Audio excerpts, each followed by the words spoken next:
sa buong Pilipinas. Ito ang Radyo Pilipinas News Update.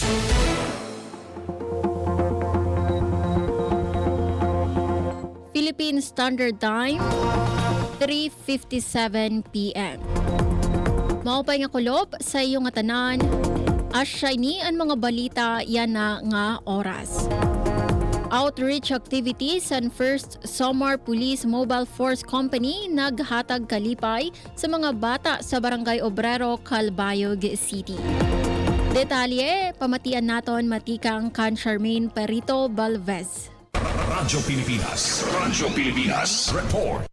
Manilampuson nga ginbuhat ang outreach program para sa mga kindergarten pupils sa Barangay Obrero, Calbayog City como parte sa selebrasyon sa National Women's Month 2026. Sinasabi nga outreach activity nanhatag packed lunches, school supplies, mga uyagan ug candy sa mga kabataan.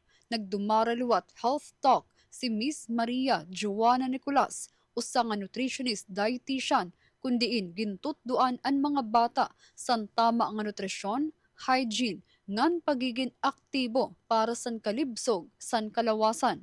Ang aktibidad dirila naghatag kalipay sa mga kabataan kundi ginpakita liwat ang malasakit san mga kababayenan sa pagserbisyo sa komunidad kasumpay san pagduso san inclusivity ug empowerment sa pagselebrar san Women's Month. Ginpangunahan ang aktibidad san mga kababayenan nga mga personahe san First Samar Provincial Mobile Force Company sa pagpanguna ni Police Staff Sergeant Cyril Damgo, ilarom san supervisyon ni Force Commander Police Lieutenant Colonel Norman Kiatong Jr.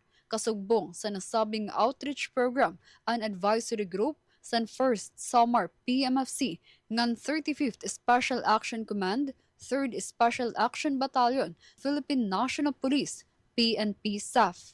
Para sa Bagong Pilipinas, Charmaine Perito Balvez, Radyo Pilipinas, Radyo Publiko, Calbayog. Para sa aton katapusan nga balita, Farm to Market Road San Simora to Palapag Road sa Lawaang Northern Samar na kompleto na. Detalye sa pagbalik ni Charmaine Perito Balvez. Radyo Pilipinas Report.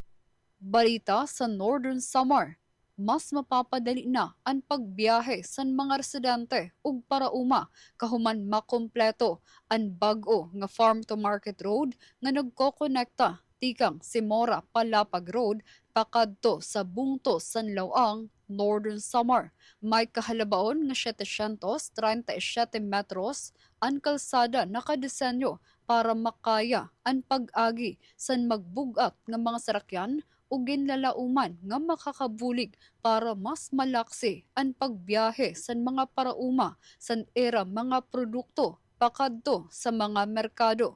Dako nga bulig ang bag-o nga kalsada sa mga komunidad sa lugar tungod mas magiging accessible ang transportasyon, mas mapapadali ang pagbiyahe ug mas mapapauswag ang kinabuhi sa mga parauma sa Northern Samar.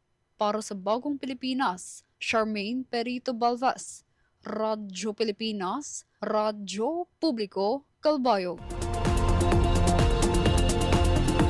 Asya doon kabugusan sa mga balita yan na nga oras. Padayon kamo pamati sa DYOJ Radyo Pilipinas, Radyo Publiko Calbayog para sa mga news updates. Ini si Suzette Pretencio para sa Radyo Pilipinas, Radyo Publiko. Mula sa pinakamalawak na newsroom sa buong Pilipinas, ito